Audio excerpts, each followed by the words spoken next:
Kining talong. Pilang kilo ni? Dito na tilawan. Oh, to para makabalong mga followers ba. Dami lagi yung talong. Gago. Right.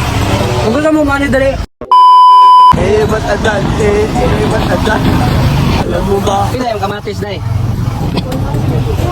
Ha? 400? Oh?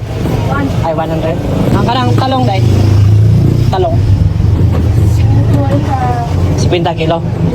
Ah, bago na ka dre? Wala di mas pikas dai. Ito? Oo. Hindi, bantay ito. Wala? Hindi, ay, balin na ba dre? Di balin na ba dre sa kwan? Pikapi? Saan ka dre? Pikapi, may dre no? Pikapi. Straight pikapi. Okay na dai, vlog na ko dai. 45 years na mo kong vlogger dai. Tapos, kuan ba? Tapos social experiment. Ha? Okay ra? Ay, para makita, promotion man siya. Di ba, nag-food testing mo ko karon? Nag-food testing ko ba, tapos ang gulay, ang naggusto na akong tilawan ang gulay.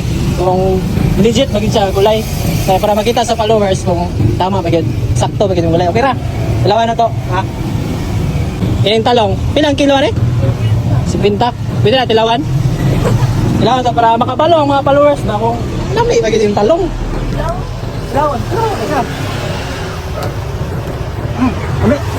Right. Kung gusto mo mani dali. Di na mo palit. Di na mo palit sa kwan. Likod sa...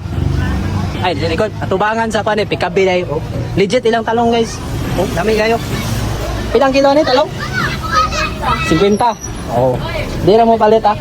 Straight. Ay, 611 din eh. Ay, 611 day. 611 day. Mali day. 611. 611. Kanto 611. Tapos na sila diri ah. Nara sila diri. O diba? Legit ilang kwan guys. Talong. Kaming kayo ng talong.